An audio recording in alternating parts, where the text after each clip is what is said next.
right, so that section is a little less meaty than is the law related to fraud part 2. There's a lot of stuff here, a lot of ground to cover. Sarbanes shows up again. It will continue to show up again and again in all the different sections. So, you know, we'll just talk about it each time we see it.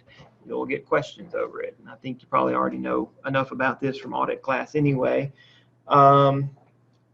But the important points, and there'll be other points that we'll add to as it comes up in more specific areas of the law section or other sections of the fraud examination manual.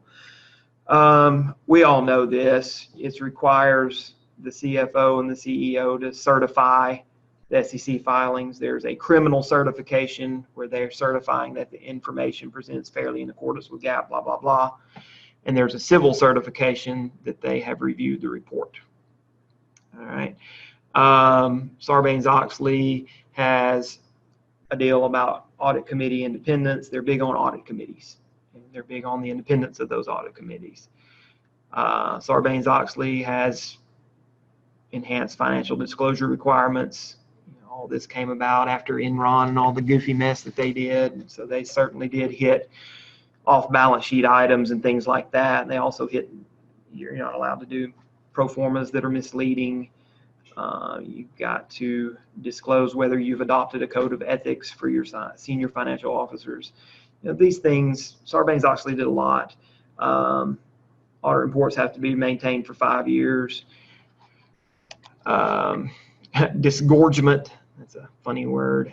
Disgorgement of bonuses. If there's material non-compliance, CEO and CFO have to reimburse their bonuses. There's protections in here for whistleblowers. There's a deal in there where no personal loans from the company to executives or directors, that's not allowed. There's a lot that Sarbanes does. The big one are these certifications here and audit committees. Those are for sure the big things. Huge here, mail and wire fraud. Guarantee multiple questions on this. These are two separate things, but they're kind of similar, so we'll lump them together. Yeah, be sure you know the ins and outs of these things. These are heavily tested and easy. Mail fraud, using the mail to perpetrate a scheme. And by mail, make sure you take note of this, I may not have here. By mail, we mean the U.S. Post System, and we mean FedEx, UPS, those guys. All right, so it doesn't have to be the United States Postal System to count as mail fraud. It can be any of those carriers. So make sure you make a note of that. So it's using some form of the mail to perpetrate a scheme. And it is so far-reaching that it's been used against all kinds of commercial fraud. So they bust somebody on something, they might bust them on mail fraud or wire fraud if they can't bust them on anything else. It's been used against all kinds of commercial fraud, public corruption, security law violations, all kinds of things. So it's far-reaching stuff. Postal system's not used, there's no mail fraud. All right, it's as simple as that. It has to have been used in the mail system somehow to fall under the jurisdiction of this statute. If not, you're out of luck with this one. A little deeper into it, the mail, you don't necessarily have to mail a fraudulent thing out. As long as you've used the mail to further the scheme somehow, you're under the jurisdiction of this statute. So you don't have to mail out a fraudulent document to be committing mail fraud. You just have to have used the mail in some part of the scheme and you're in there. And you could probably logically think through this. The scheme doesn't have to succeed. The victim doesn't have to suffer a loss for you to be in trouble. As long as you tried it, you're in trouble. All right? It's a crime. If it's a failure, you're still in trouble. Obviously, right? I mean, it wouldn't be fair otherwise. This guy put together this elaborate mail fraud scheme. It didn't succeed, so all right, you're good to go. Sorry. No, that wouldn't make sense, right? It's a crime. Wire fraud, all right? So wire fraud is using computer, phone, radio, television, some kind of wire thing, right? to perpetrate a scheme. So it's like mail fraud, but you're using these things instead. Now, there's a little bit of key difference here. It does require some kind of interstate or foreign communication for a violation.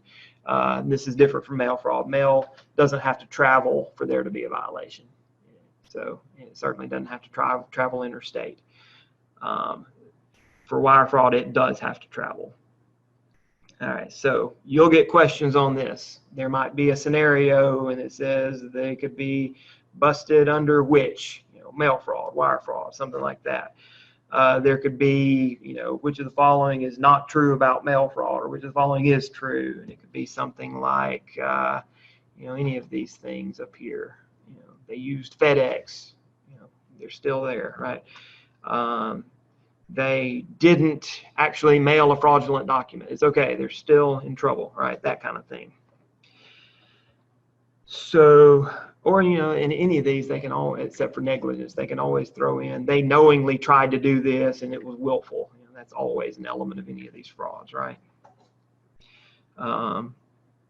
Or most likely your question will have this deal about, did the victim have to suffer a loss? They did not have to suffer a loss, and they did not have to succeed in their fraud for them to be in trouble for it. So this one's a big one.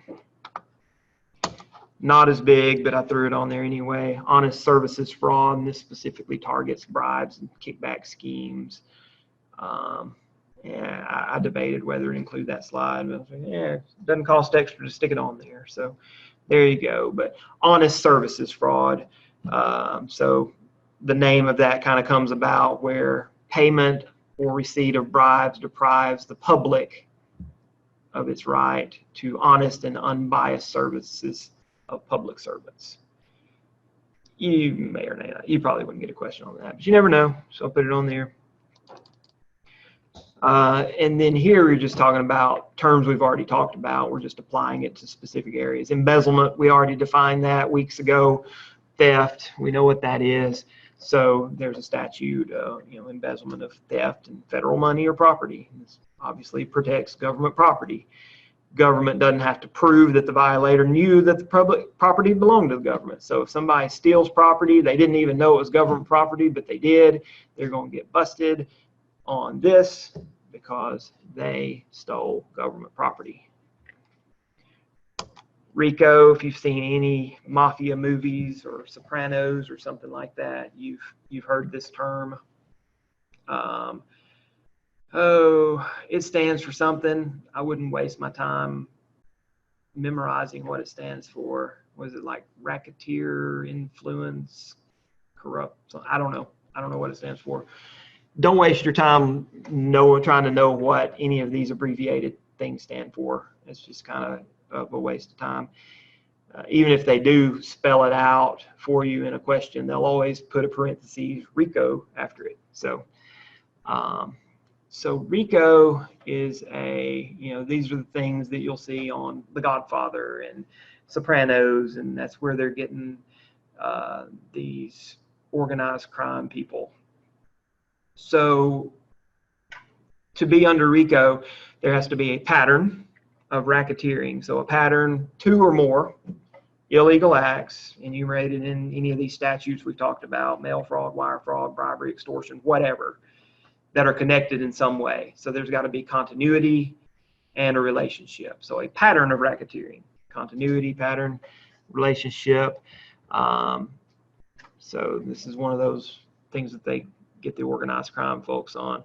It prohibits a person from engaging in interstate commerce to participate in affairs of an enterprise through a pattern of racketeering activities. That's a mouthful, right? It does prohibit some other things. You're not allowed to invest any of your ill-gotten gains anywhere else. You're not allowed to use deceptive acts to acquire interest in an enterprise. So, yeah, but the big thing to know about RICO is this whole pattern of racketeering is what we're getting at on that. Extremely huge, this one.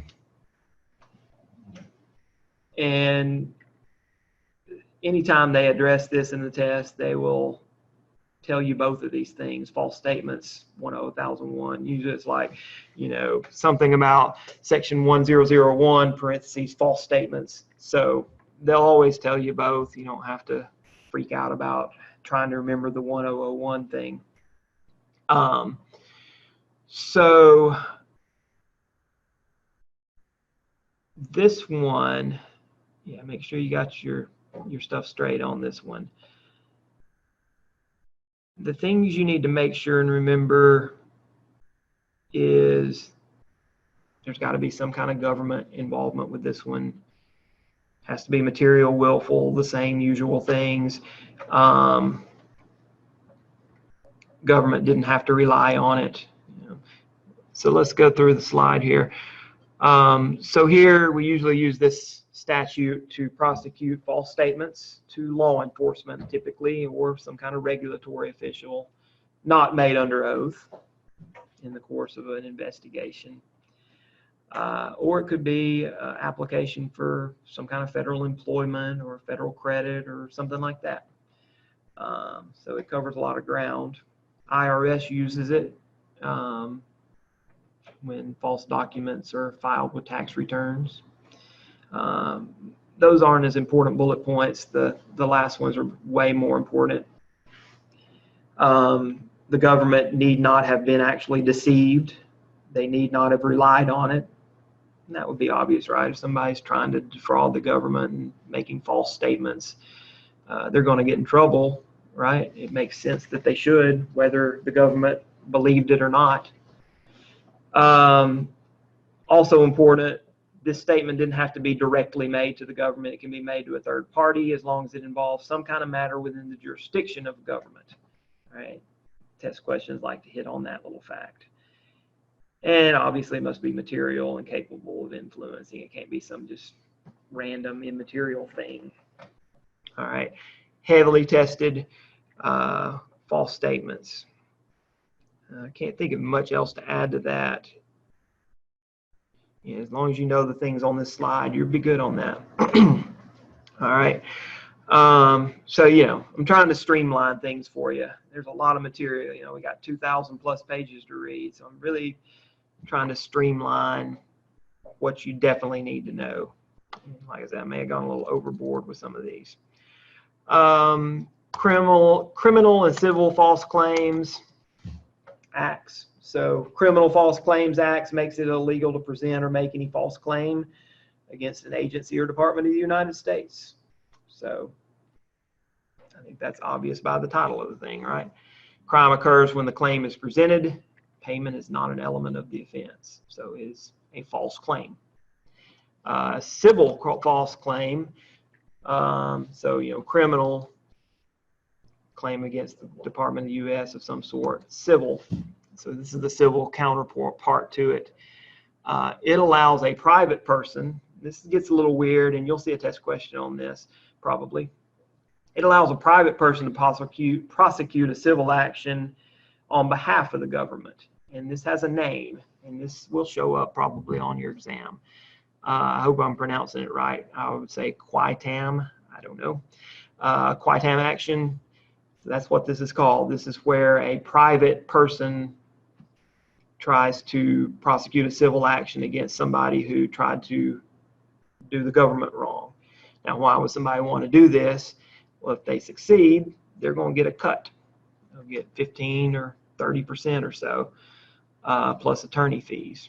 The government might join the case. They might not. They might just let them go and see how it goes. And the private party stands to gain out of the deal. So that's just a definition to know. It'll show up. I'm almost guarantee it. It's an easy test question to write. So make sure that you know that. Other acts, I wouldn't spend a whole lot of time worrying about this. I just felt like I needed to list them on there just to show that, there's a lot of content here, but look at the name of it. We know what it is by reading the name of it. So the test questions would be very obvious, right? Possession of false papers to defraud the United States. Would be possessing false papers with the intent to defraud the United States, right? They have all these different statutes where if they can't get you on one, they'll get you on the other. Well, we got you on possession, right? demands against the United States, conspiracy to defraud, whatever, program, fraud, civil remedies. So these are small false claims. It allows for prosecuting of cases that wouldn't otherwise be prosecuted. Civil monetary penalty law applies to medical claims. We're getting really specific here.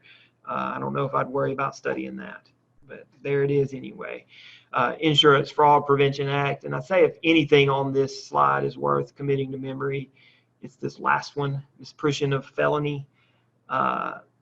If it doesn't show up as directly as a question, it'd probably show up as the wrong answer on some other question, right? You know, blah, blah, blah is an example of this, misprision of felony. It might be the wrong answer to something. So, you know, it's a neat name of something, so it catches your attention. You wonder what it is. Test makers probably throw it in there because it's kind of got a neat ring to it. What it is the failure to report a crime when you have a legal duty to do so. Now, citizens in general have no general duty to report criminal activity, but public officials and things would possibly. So it could show up. Bribery of public officials, bribery of witnesses, illegal gratuities. We've already mentioned that over and over. It's very specific things here. Bribery of a bank examiner, bank bribery, theft or bribery concerning programs receiving federal funds. They've got all these very specific statutes and acts and things like that. These are the things that you don't need to bother trying to remember. There's too many of them. So that's why we're trying to kind of narrow it down to what are the important ones, like false statements, RICO, mail fraud and wire fraud, obviously Sarbanes, right? These are the ones you want to focus your attention on for sure. Anti-Kickback Act, you want to. So I wouldn't worry about remembering the 1986 part of it. Just Anti-Kickback Act is fine. You cannot give or receive anything of value for the purpose or, that should say of, improperly obtaining or receiving favorable treatment in connection with, I underlined it because this is where this comes into play, U.S. government contracts. All right, that's where the Anti-Kickback Act comes into play when you're dealing with U.S. government contracts. So you can't give anything of value, you cannot receive anything of value if you're trying to improperly obtain some kind of contract with the government or some kind of favorable treatment in connection with the government. It requires a contractor to have some kind of procedure in place to detect and prevent kickbacks, and it allows for the audit of a contractor. But really that first bullet point's the most important thing. Just knowing what it is and knowing what has to be present for you to be under that, right? Tax crimes, these are easy. We're familiar with these things. We know what tax evasion is. There has to be willfulness there, as with any fraud. You know, a mistake is not fraud. Okay. There has to be a substantial deficiency and an affirmative act for their, for tax evasion. I remember, my wife has a business, and I remember her being freaked out the first year of the business when we started putting the tax returns together. She was afraid that if she screwed something up accidentally, she would be in trouble. I'm like, no, you're not going to be in trouble for making a mistake. I mean, she was really worried about that. Tax crimes, failure to file a tax return is a crime, making a false return is a crime, aiding or assisting in the preparation of a false return. I probably shouldn't have put negligence under crime. Is negligence a crime? I don't know, but it's a problem anyway. Frivolous return. Frivolous return would just be turning in a bunch of junk, for lack of a better way to put that.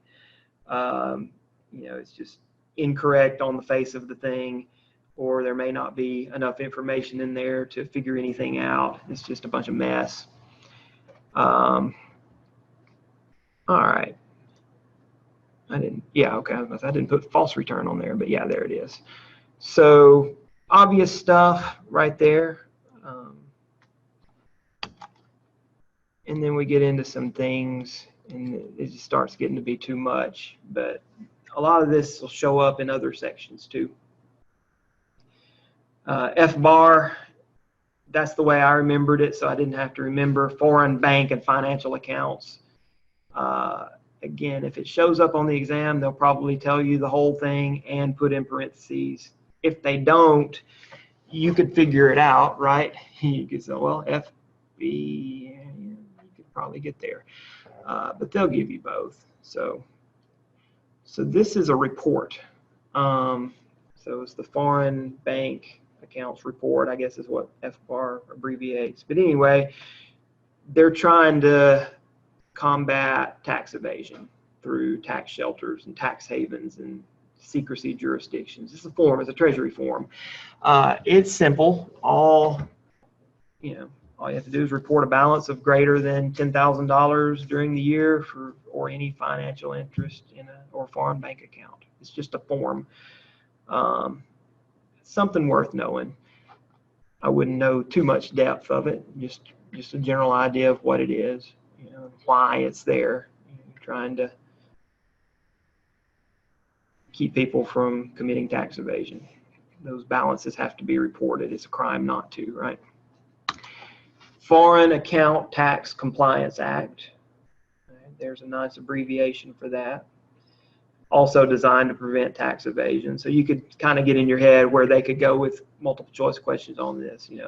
Which of the following is not designed to prevent tax evasion? They could list a few of these and then some random wrong thing, right?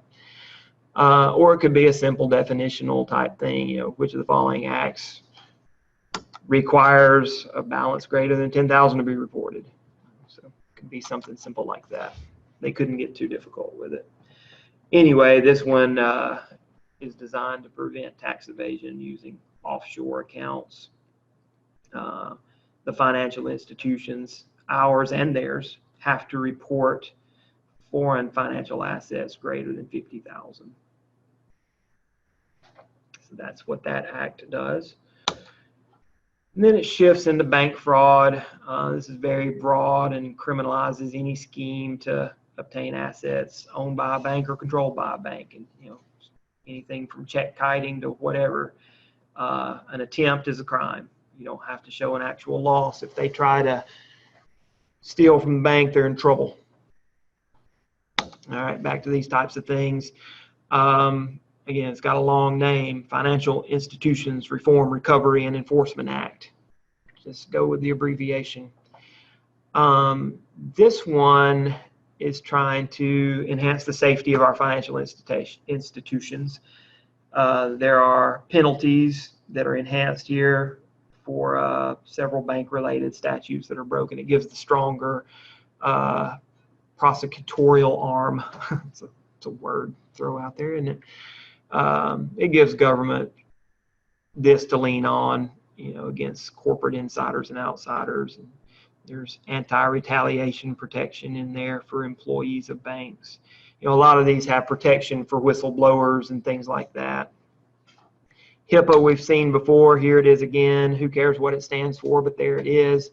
But part of HIPAA here is it's illegal to defraud the health care benefit programs. So that's part of HIPAA, along with all the privacy things that we talked about a few weeks ago.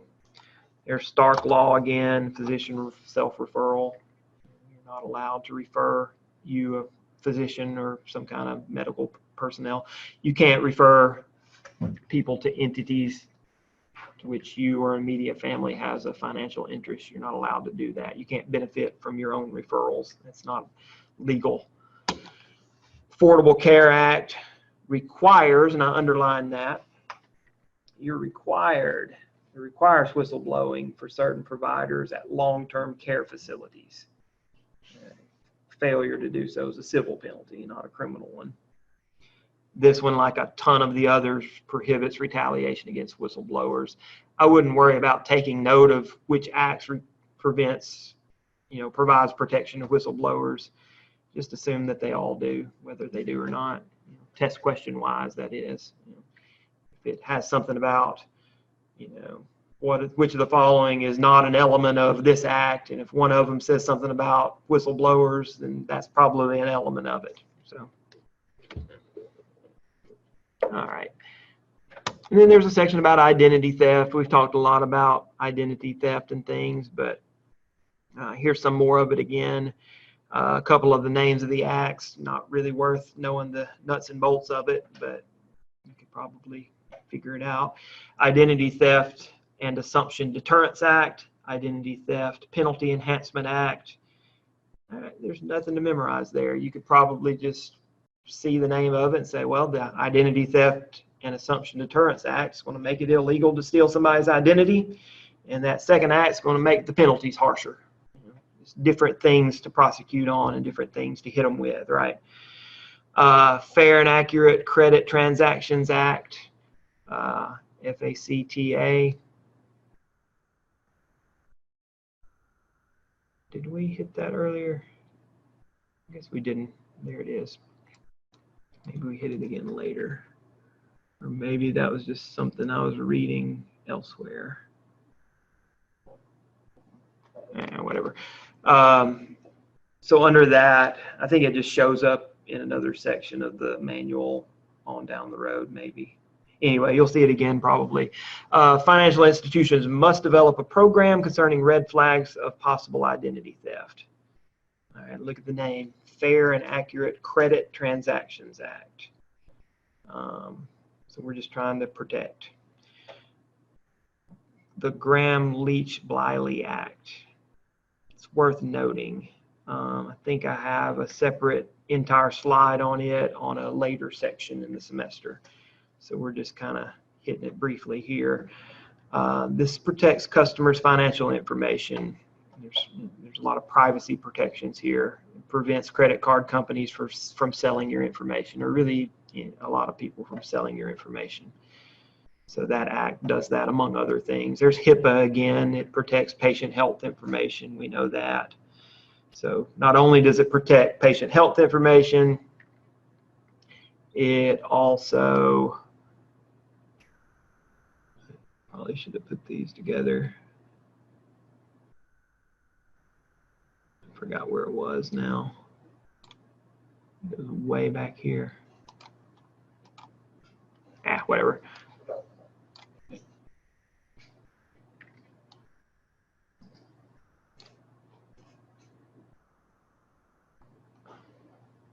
There is a lot of information in this one.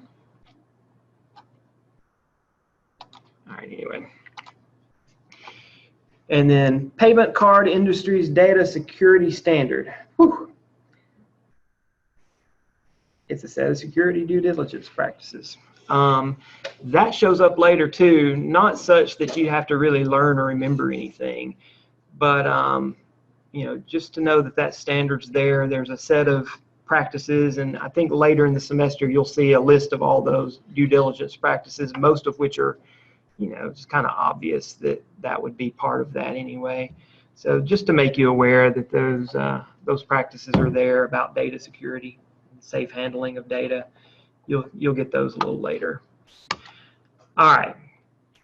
Specifically regarding government contracting, Clayton Antitrust Act is in here. That's one to take note of. The Major Fraud Act is one to take note of as well. Truth in Negotiations Act is one to take note of as well. These are all fairly important. And I say fairly important, you might get like one question on these. These aren't huge like the mail fraud and wire fraud one, but you might see one or two. So what are we talking about with government contracting? We're talking about acquiring goods or services at the best possible value. Governments want to be good stewards of their citizens' tax dollars, right?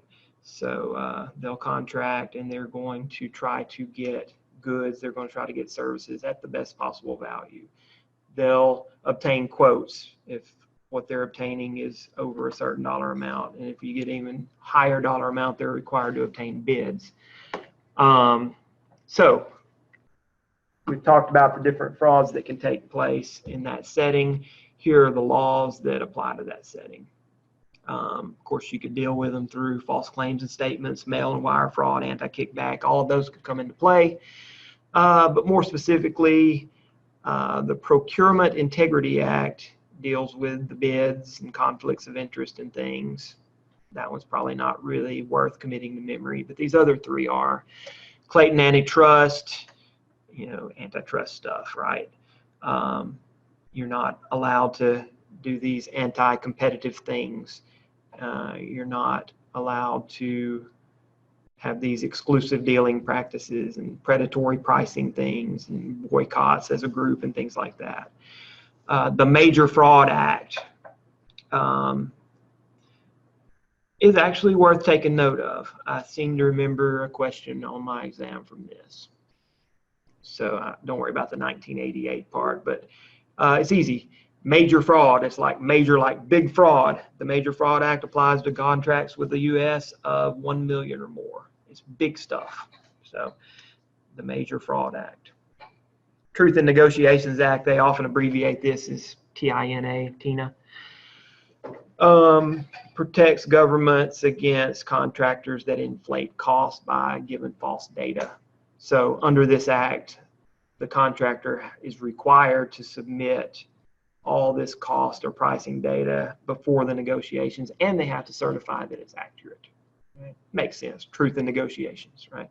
That's an important slide. Less important probably are these, but I thought it was worth at least putting on there. The text shifts into mortgage and things like that. So,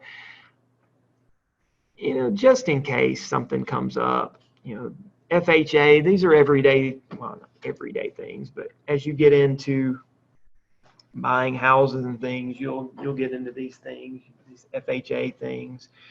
So the FHA provides mortgage insurance on residential loans, and this protects lenders. It also regulates interest rates. Fannie Mae, Freddie Mac, you've probably heard these. Those actually stand for something. I never knew that until I read this manual. I remember seeing Fannie Mae. I didn't realize it stood for Federal National Mortgage Association. Freddie Mac, Federal Home Loan Mortgage Company, and there's actually Ginnie Mae, which I had never heard of, is government mortgage stuff. So Fannie Mae, I put a little too much information on this, but it's something that the FHA put into place to purchase FHA guaranteed loans in the market, pool them together for sale in the open market, and its whole purpose is to provide stability. Freddie Mac is just an additional resource to purchase mortgages. All these are to provide stability. Ginnie Mae is a government chartered corporation, all to kind of do the same thing. There's no federal crime statute against mortgage fraud, so they have to rely on other things: mail fraud, wire fraud, bank fraud, money laundering statutes, and things like that. Of everything we've talked about today, this is probably the least important slide I put up there. So don't put a whole lot of effort into memorizing this one. Fraud Enforcement and Recovery Act. This one shows up several times throughout the semester. So Fraud Enforcement and Recovery Act. So it prohibits false statements in mortgage applications. And it enacted several changes to the False Claim Act. Under this act, claims don't have to be presented to federal official or government officials or things. So it gives it a little more broad, and there's better whistleblower protections in this one. So probably take note of this one. And it enhanced a lot of the criminal statutes that are used to prosecute fraud. So it just gives the government a little more power. Home Ownership Equity Protection Act is part of Truth in Lending. Probably not an important slide here, but there it is anyway. So it addresses several things: predatory lending, but it's kind of limited. It's only for refinancing home equity installment loans. It doesn't protect loans to build or buy a new home. Predatory lenders can easily evade this by charging just below a threshold that's in there.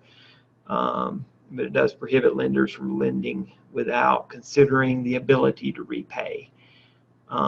So if anything's important about this slide, it's probably that last bullet point. Like I said, I think I went a little overboard on the slides this time. You might could just delete that one. Subprime lending, I put that in there just because of all the crisis that happened several years back, and subprime's a term that you hear a lot. Subprime lending is extending credit to borrowers who have certain poor credit characteristics, low credit scores, things like that, bad payment history. There's no legislation governing it, so I just kind of put it up there for the definition. Dodd-Frank Act's important. You'll see it later in the semester again. It's huge. It's a big, huge legislation that provides regulation for several industries, particularly in the financial industry. There's whistleblower protections again. They're big on protecting whistleblowers. And under this act, whistleblowers are entitled to receive a portion of the penalty for successful enforcement of Foreign Corrupt Practices Act. So you'll see Dodd-Frank Act again. The SAFE Act, that stands for Something Secure and Fair Enforcement of Mortgage Licensing Act.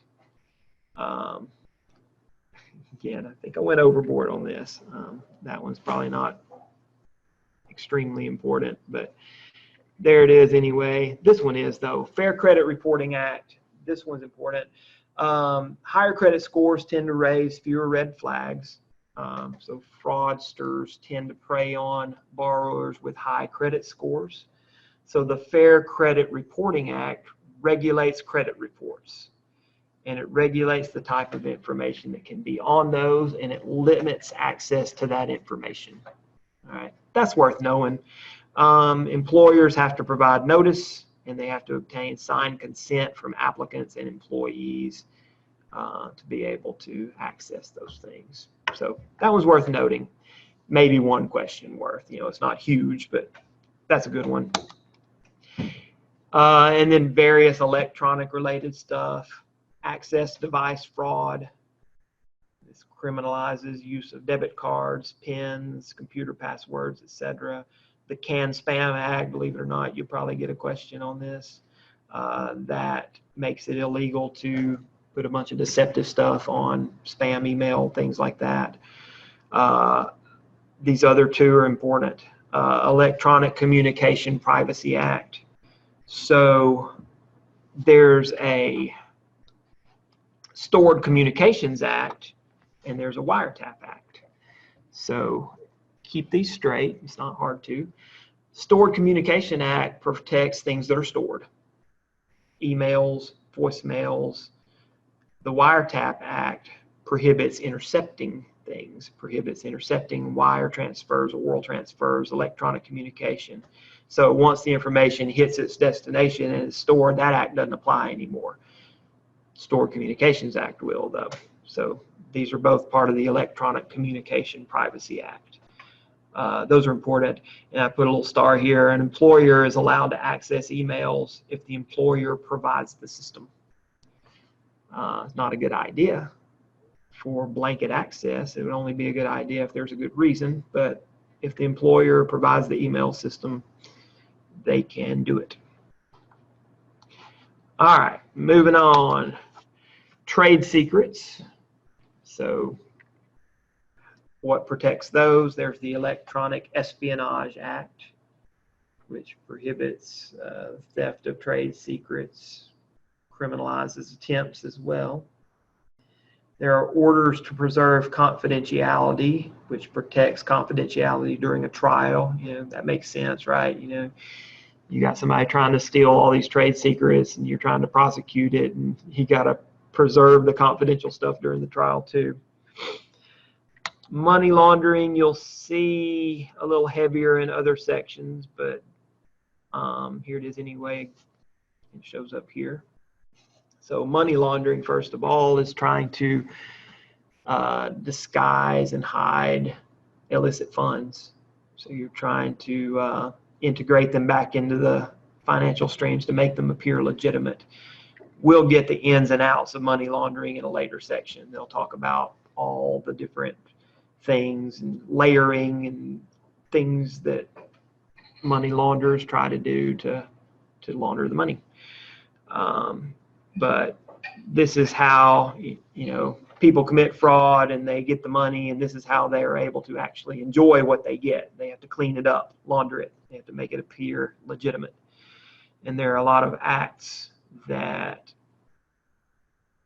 are going to combat that, none of which you need to commit to memory, but there they are anyway. All right, one more. This gets boring really quick, doesn't it? The Bank Secrecy Act. So under that act, there's a record-keeping system and a reporting system to track large or unusual transactions, and that is a $10,000 or more amount. Banks, jewelry dealers, travel agencies, many others are required to report those things. And it is not legal to do what's called smurfing. You'll see that term possibly in your exam. I like that term.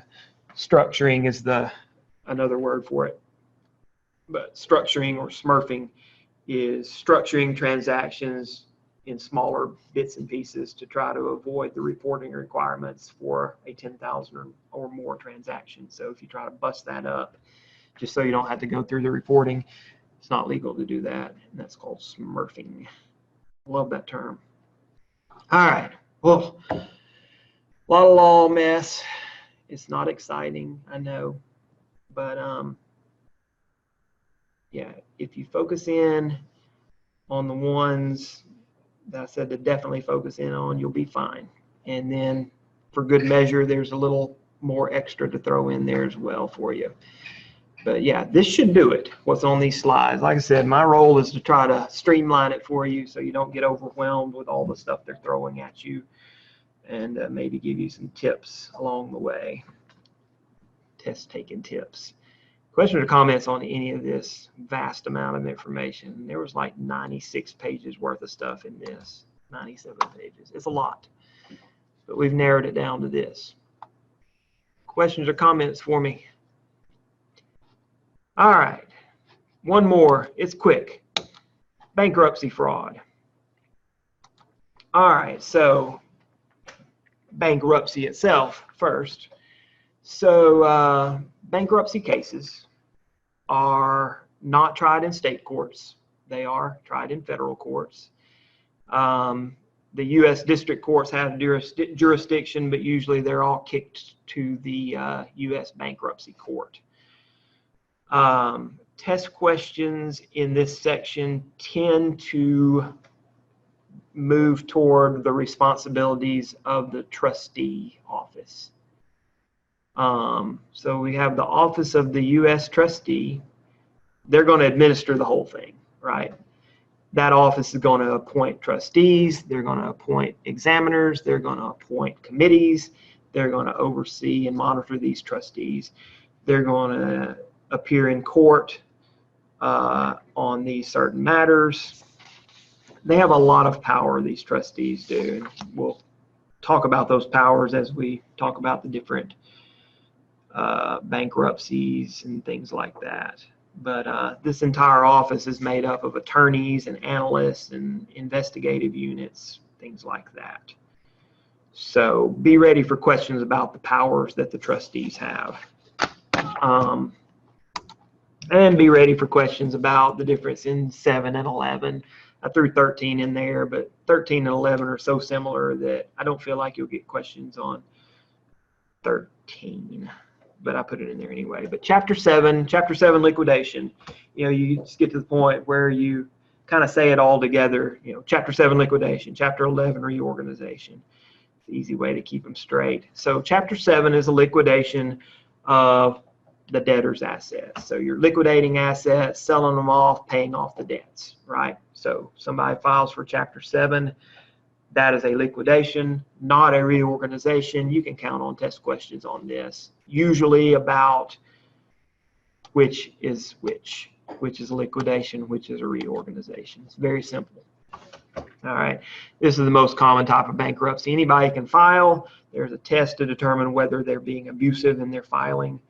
But when you're dealing with chapter 7, there are going to be trustees serving on the cases. these trustees are going to develop a plan of liquidation. They're going to administer the assets. They're going to liquidate the assets. They're going to pay the creditors. They're going to litigate matters if it's necessary. They're going to conduct hearings and investigations, and they're going to file reports. They're going to do all kinds of things. They have tons of power. The assets are liquidated by the trustee to pay the creditor's claims. Bankruptcy, provides relief from a lot of things, but it does not provide relief to the debtor from taxes, no relief from fines. You're not granted any relief from alimony or child support, student loans, luxury goods, very recent cash advances. Obvious things, right? If you were making the law, you'd say, well, hang on, you can't not do this. You got to pay your taxes, fines, alimony, child support, all that kind of thing. So there you go. So that's chapter 7. Chapter 11 is just reorganizing, give them a little more breathing room so they can restructure things and pay it off. All right. So here it's done. Liquidate, sell, pay off. You're out of there. 11, giving yourself a system to actually get this thing paid off, get these debts paid off. 13 and 11 are kind of similar. 13, yeah, I wouldn't worry about it really. 13 is adjusting your debts as well, giving you a plan to pay it off, kind of like 11 is. None of this matters. I think it's easier to file for 11. 13 is harder to do, I think, or I may have that backwards. I don't know. 13 is not so much important. They're very similar. Okay. So the bankruptcy case. May have gone a little overboard on this too, but a petition's filed. Credit counseling has to happen. So once the petition's filed, the debtor receives protection. There's an automatic stay that prevents creditors from attempting to collect. So everything freezes at that point. A trustee will be appointed, and we've talked about all the many powers that the trustee has. They're going to oversee the case. In Chapter 7, they're going to collect, sell, reduce the assets to cash. They're going to operate the debtor's business temporarily. In 11, the debtor is going to retain possession of the assets, and the trustee and the debtor kind of have the same authority under 11. The trustee, a little more about them. Powers are going to enable the trustee to gather financial information from various sources, banks, things like that. If the bank or whoever they're trying to get information from doesn't cooperate, they can subpoena it, they can compel them to do it. They have a lot of power, the trustee does. They slip into the debtor's shoes, which allows them to break attorney-client privilege, because the trustee is essentially now the client. So if you file for bankruptcy, financial privacy is out the window. So the trustee has tremendous power, and you'll get test questions on that. Now, what they don't do is hear the cases and prosecute people. That gets into the courts and the judges and things like that. But essentially everything else they'll do, right? Creditors have rights. They can force a company into bankruptcy, but they have to demonstrate certain things, and I wouldn't worry about remembering a whole lot there. There's a lot of detail on that that I'd probably skip over, but maybe just know that creditors can file a petition to try to force somebody into bankruptcy to get paid. Statutes regarding bankruptcy crimes. And of course you'll get questions on these too, and I didn't put a lot of detail here because it's all pretty obvious. Concealment of property. It is a crime to hide stuff, from the bankruptcy proceeding, right? And that's the most common thing that'll happen, just hiding stuff. Other crimes, false oaths, false accounts, false declarations, false claims, false anythings, right? it's a crime for the trustee to do insider trading. I put in quotes on the sale of assets. They can't. You know, it's a crime for them to try to benefit from what's going on. You're not allowed to apply for credit immediately before filing for bankruptcy. And definitely pay attention to this second from the last bullet point. They like this one. Bust out scheme. So this is a planned bankruptcy where you do a series of things. You get a lot, you obtain credit first, buy a whole bunch of stuff on credit, sell it off for a big discount, take the money and run, right, before vendors can take possession of it. And then there are petition mills where you file bankruptcy on the behalf of somebody and defraud them. You know, kind of similar to those troubled debt people that defraud the people who are struggling to pay off their debts.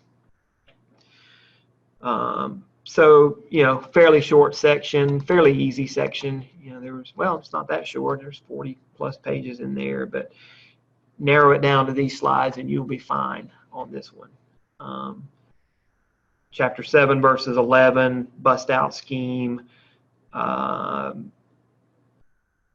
the trustees' abilities, things like that. Maybe take note that you don't file a bankruptcy case in the state courts. Things like that could show up too. I can't think of anything else to say on that one. All right, y'all exhausted of this yet? This is really boring section. It really is. There's no way to make it exciting. It's just boring stuff. But that's okay. We're not here to be entertained. We're trying to get through this exam. We're trying to streamline it. That we've done. So with these, you'll be good to go on this. Questions or comments?